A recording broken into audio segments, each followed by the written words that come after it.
My friend Derek says love is the only war worth dying for. But every time I say, please come back, I feel like I'm trying to find a dirty needle in a haystack, and God knows I can't go out like that. I suppose we wear our traumas the way the guillotine wears gravity. Our lovers' necks are so soft. I lost my head so many times I got sober just hoping my eyes would dry. Still, I drink so much in my sleep I can't sleepwalk a straight line to the guest room where collapse hangs so heavy inside her lungs. She speaks and her voice trips across her heartbeat. Each word limps into the air. We are gone, she says. And I am no mortician. I have no idea how to put makeup on the dead. I have no idea how to unerase, so I just puddle at the door, my face looking like a deck of falling cards, like everything's been playing me. We tried so hard, but when I said, give me a ring, she thought I meant to call. Now I haven't had her number for 3 years. We've been saying how many times are we going to keep cutting these red flags into Valentines? You know, all those wars we fought have turned our shine into rust. Now we can't even touch each other's hearts without a tetanus shot. We can't begin to remember how we forgot. There is no shelter in the womb.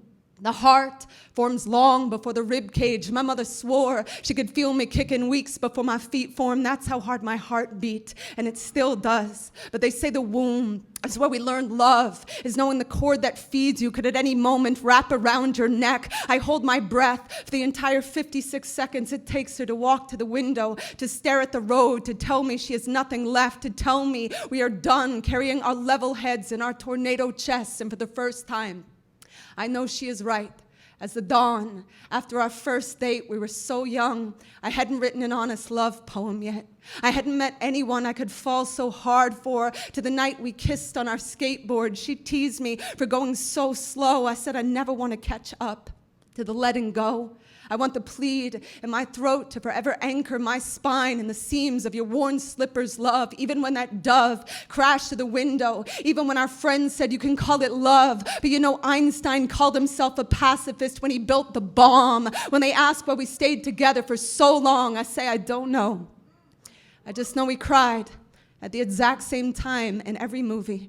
I know we blushed every day for the first 2 years. I know I always stole the covers and she never woke me up. I know the exact look on her face the first night she used my toothbrush. The next day, I brushed my teeth like 30-some times because I didn't want to let her go. You have to understand. When it hurt to love her, it hurt the way the light hurts your eyes in the middle of the night, but I had to see, even to the ruin, if what we were burying were seeds. There were so many plants in our house, you could rake the leaves, even to that winter when I was trying to make angels in the snow of her cold shoulder. She was always leaving love notes in my suitcase. I'd always find them. The day before I left, I remembered a story her mother told me. She said, Andrea, when Heather was a little girl, she couldn't fall asleep without tying a string around her finger that stretched to mine in the other room all night long. She'd give that string the tiniest tug to make sure I was still there. And when I tugged back, that was love. That was love. As easy as that. Sometimes. Thank you.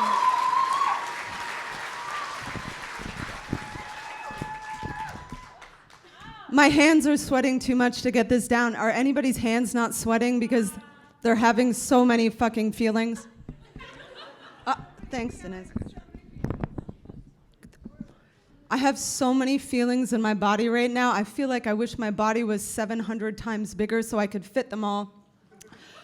I do so many shows where I'm the only one reading poems, and I forgot what it is to just be ruined in the best way by poems. I'm going to calm myself down by telling you the best story you've ever heard in your life. I tell this story all the time because it is the best story.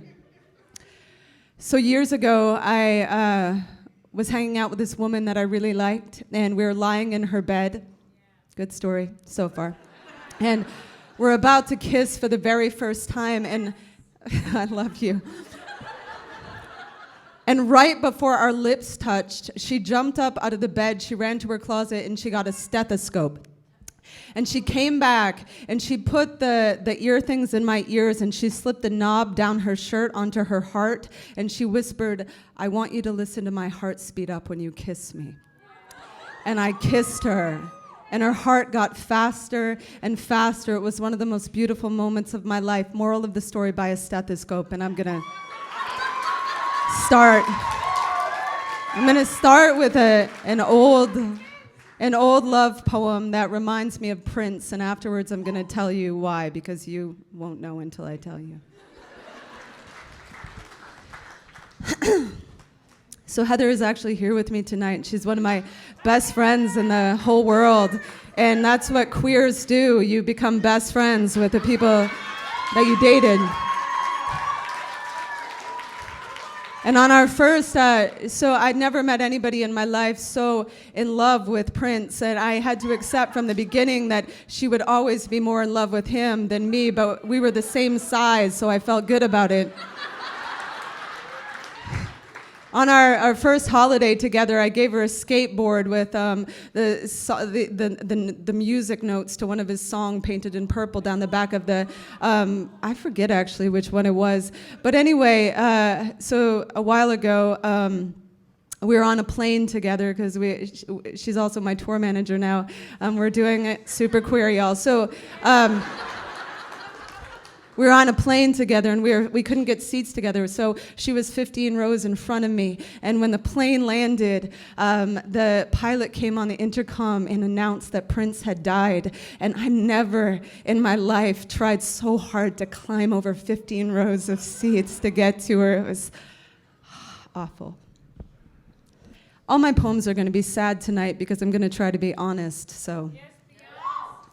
This next piece that I'm gonna read to you, I need to give you some background on it a little bit.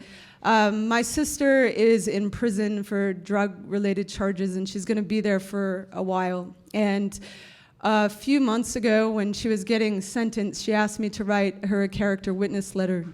And in the process of that, I took notes by writing a poem. This is for anyone who has ever loved an addict. This is called Photoshopping My Sister's Mugshot. I crop out the trailer and the splintered remains of the front door. I crop out your name all over the news. I crop out the sawed-off shotgun they found hidden in the yard. I crop out the blood-vacant faces of every soul who was sold to. I crop out their families' hunted hearts. I rotate the image till you are upside down, hanging from the monkey bars, hollering my name. Andrea, look what I can do. I zoom in till there is no lighter beneath the spoon, just ice cream dripping from your lips and me trying to teach you how to blow out the candles the day you turned 2 years old, your cheeks like pink balloons giggling away gravity. I give more detail to the background. I pose you beside our bloodline. Our grandfather throwing his liver through the kitchen window. Our grandmother on her knees sweeping up the glass. I zoom in to the pieces she didn't find. I find them in the sole of your shoes on your worst day of junior high. There is a thin line between skewing the truth and giving a panoramic view. I don't know if I am widening the lens or if I am just making an excuse when I say you were a kid the first time you used, when I say you wanted blue hair and a boyfriend, not a conscience that wouldn't have a good vein left, not an abscess, and the arm you would one day not hold your family with, not me falling off the wagon of my unforgiveness, running to the police station, begging them to replace your photo with the negative, the dark side in full light, the filth-hungry scream in your body every time you tried to get clean, the clinic that told our mother you would die if she didn't send you back to the streets to find the poison, to kill the bugs, how I'd count your legs when you walked into a room, how I still do, but how that isn't the right exposure. Because you were also the kindest person I ever knew. And that in itself has been its own dark room, considering the ugliness is to scale. Considering our family tree and how there isn't a person who loves you, who isn't dead on the branch, how loving you less might have been the sweetest gift I could have given my own life, but how that sweetness would have rotted God's teeth when every Christmas morning you woke me at 4 a.m. more excited for me to open my stocking than you were to open yours. How do I say that to a judge and not sound insane?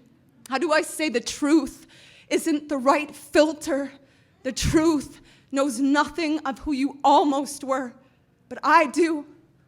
I just click a button. I undo one tiny thing, and there you are.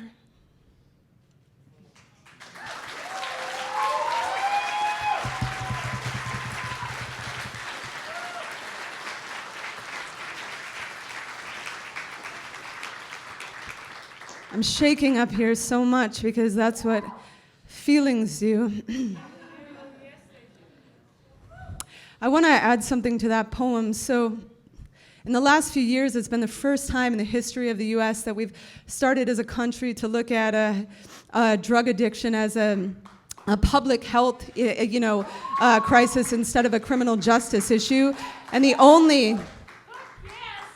only reason that is happening is because white people are dying and because white communities are suffering. The war on drugs was a war on black lives, led to mass incarceration in the U.S. So when I read that poem, and I'm asking folks to have some lens of humanity on my sister who's an addict, it's also important to note that that's a privilege that hasn't ever been afforded folks of color in this country ever. And when this new administration is happening,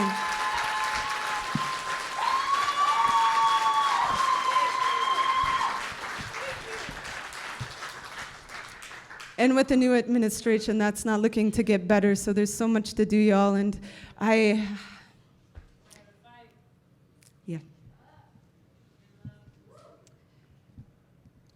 I'm gonna yell some now. At the patriarchy. I wrote this poem I need a haircut, because I feel like fucking Justin Bieber up here just like...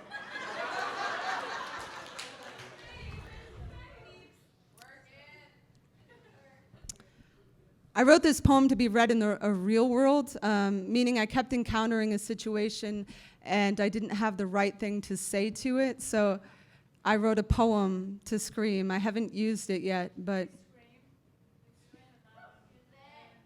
I love how participatory you all are. This is to the men catcalling my girlfriend while I'm walking beside her.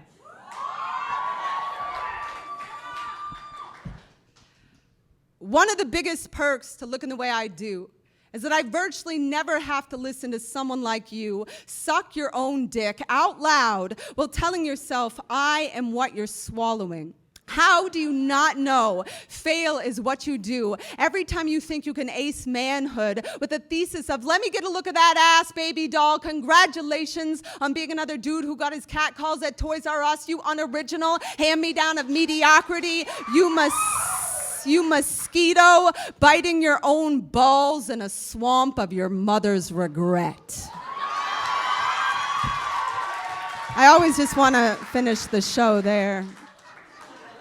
Yes, I know it's low to call even assholes names, but any feminist who has ever taken the high road will tell you the high road gets backed up. And sometimes you need to take a detour straight to the belly of uncensored rage. Sometimes we get tired of seeing people's humanity in moments when they're outright refusing to show us their humanity. And so far, all you've shown me is that your voice box is a Rubik's Cube you couldn't get right. Even if you peel the fucking stickers off, I don't think you could get all sides clear on why you did not own the air. Or why not everyone takes a bullet as a compliment. And yeah, even a hey baby can spiral like a bullet if it's aimed at someone who is not in fact your baby. Here's a hint. If women have to play dead to walk by your doorstep, you might want to do some work on why that turns you on. You might want to do some work on why your flinch and startle makes you think you are in charge more than it makes you realize your own power outage. This world is dark with men blowing themselves out. Men burying their own spines in the weight of what they think is theirs to take, to own, to muzzle, to drag into the ditch. Men who don't get what they want and shout the word bitch across the street like they're 2 years old throwing a tantrum with their baby diapers on, like they think their dick is a golden ticket to the Willy Wonka factory and they can't imagine anyone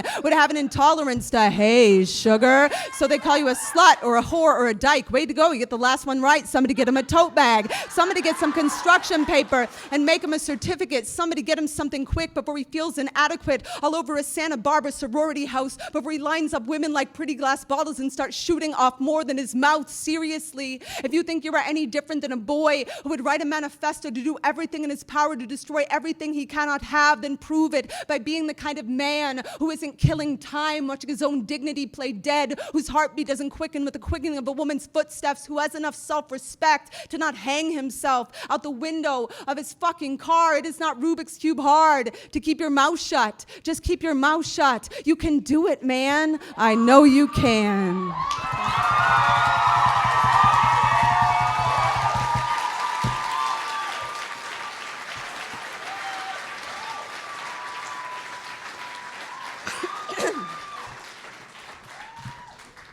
I love that I'm drinking something that looks like coffee up here because it suggests that I'm not anxious all the time. Like, I'm so comfortable on stage that I could just chug caffeine during the set and, not die up here. It's hot water and honey. Getting wild tonight.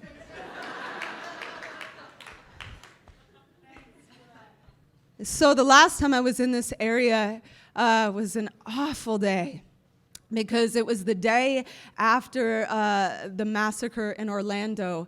And so I was walking around that day just as most folks were, just so low and loving everyone less who wasn't also so low. And I was doing a show that night, and I'm just going to read this poem.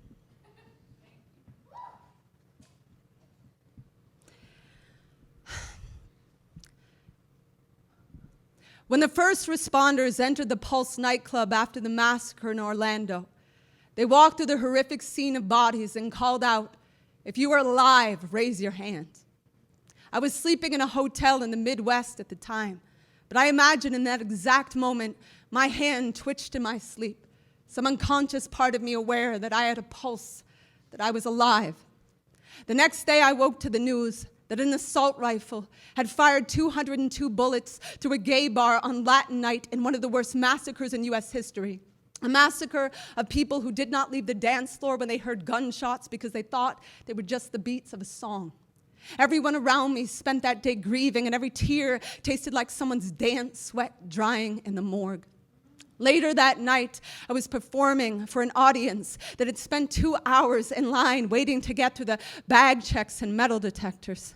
On stage, I couldn't keep my hand from covering my heart. I kept scouring the club for the fastest route to every exit. I knew the person working security was in a text war and wasn't keeping his eyes on the door. I knew there was a man in the 5th row picking at the seams of his duffel bag. Every few seconds, I'd eye the balcony for the glint of whatever might aim to tear the bodies off the spirits of the boys holding hands of the girls with a haircut short as my temper, when rage is a decimal I can actually get to, when I'm not just grief-sick and ruined, watching history not be history, watching the music not be music, knowing someone having the best night of her whole life said, "This is my favorite song," and then a rifle lifted over a bathroom stall and emptied a magazine into the kidneys of a grown man texting, "Mommy, I'm gonna die," his handprints and blood on the wall, reaching for people dying in the fetal position, people covered in their friends' blood, sobbing too hard to hide from their own deaths, people outside pushing bandanas into bullet wounds. It's true what they say about the gays being so fashionable. Their ghosts never go out of style. Even life, it's like funeral practice. Half of us already dead to our families before we die. Half of us on our knees still trying to crawl into the family photo. That night on stage, I kept remembering being 15 at Disneyland, wearing my best friend's hoodie like it was my boyfriend's class ring. How many years it took me to just touch her face. How many years I spent praying my heart could play dead till the threat was gone, till the world changed, till history was history. But history just keeps coming for the high, shooting up bodies, keeps drumming up reasons to have metal detectors at poetry readings with the poems. They are just unanswered calls to people who claim their God or their apathy is unwilling to accept the charges. Dear God, how broke do you have to be to not buy people time to get out the fucking door when the song goes to hell, when this world drunk on hate decides blood is wine and drinks its fill in the only place they ever thought was safe, and the only place they thought they did not have to hide, and the only place they were wanted because because of who they loved and how they loved and how they loved, till someone walked through the bodies and asked who was still alive, and hardly anyone put their hand up.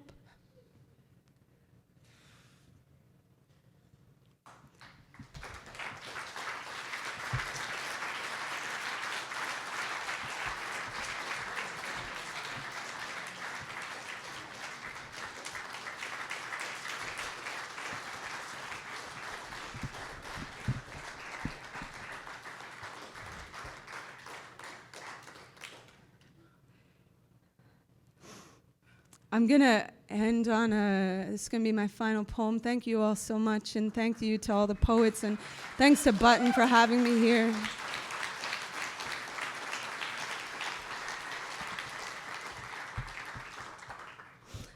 Is there a poem anybody wants to hear? I'm in a debate.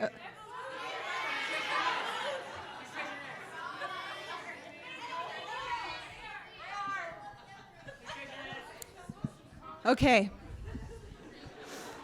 I will do yeah. Okay, you all are wonderful.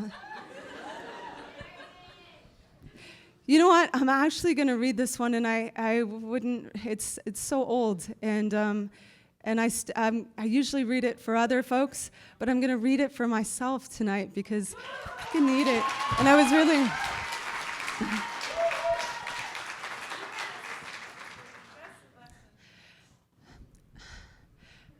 The nutritionist said I should eat root vegetables. Said if I could get down 13 turnips a day, I would be grounded, rooted. Said my head would not keep flying away to where the darkness lives. The psychic told me my heart carries too much weight. So for $20, she'd tell me what to do. I handed her the 20. She said, stop worrying, darling. You will find a good man soon. The first psychotherapist said I should spend 3 hours a day sitting in a dark closet with my eyes closed and my ears plugged. I tried it once, but couldn't stop thinking about how gay it was to be sitting in the closet. The yogi told me to stretch everything but the truth, said to focus on the out-breath, said everyone finds happiness if they can care more about what they give than what they get. The pharmacist said Klonopin, Lamictal, lithium, Xanax. A doctor said an antipsychotic might help me forget what the trauma said. The trauma said, don't write this poem. Nobody wants to hear you cry about the grief inside your bones. But my bones said, Tyler Clemente dove into the Hudson River convinced he was entirely alone. My bones said, write the poem. To the lamplight, considering the riverbed, to the chandelier of your faith hanging by a thread, to every day you cannot get out of bed, to the bullseye of your wrist, to anyone who has ever wanted to die. I have been told sometimes the most healing thing we can do is remind ourselves over and over and over, other people feel this too. The tomorrow that has come and gone and it has not gotten better. When you are half finished writing that letter to your mother that says, I swear to God, I tried. But when I thought I'd hit bottom, it started hitting back. There is no bruise. Like the bruise, loneliness kicks into the spine. So let me tell you, I know there were days when it looks like the whole world is dancing in the streets where you break down like the doors of their looted buildings. You are not alone in wondering who will be convicted of the crime of insisting you keep loading your grief into the chamber of your shame. You are not weak just because your heart feels so heavy. I have never met a heavy heart that wasn't a phone booth with a red cape inside. Some people will never understand the kind of superpower it takes for some people to just walk outside some days. I know my smile looks like a gutter on a falling house, but my hands are always holding tight to the ripcord of believing a life can be rich like the soil, can make food of decay, turn wound into highway, pick me up in a truck with that bumper sticker that says it is no measure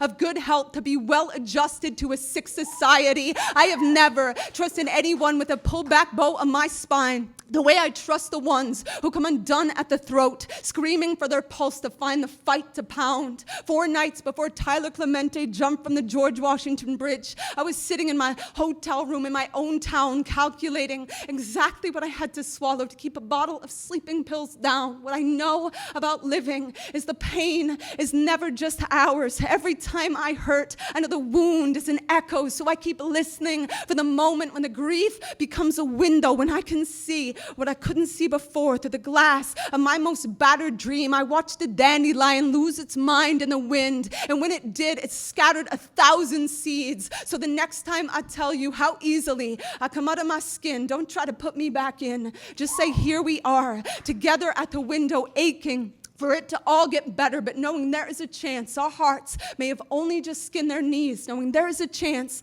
the worst day might still be coming. Let me say right now, for the record, I am still gonna be here, asking this world to dance, even if it keeps stepping on my holy feet. You stay here with me, okay? You stay here with me, raising your bite against the bitter dark, your bright longing, your brilliant fist of loss, friend. If the only thing we have to gain in staying as each other, my God, that is plenty. My God, that is enough. My God, that is so much for the light to give. Each of us at each other's backs, whispering over and over and over, live, live, live. Thank you. Thank you so much, y'all. Take such good care of each other. Thank you.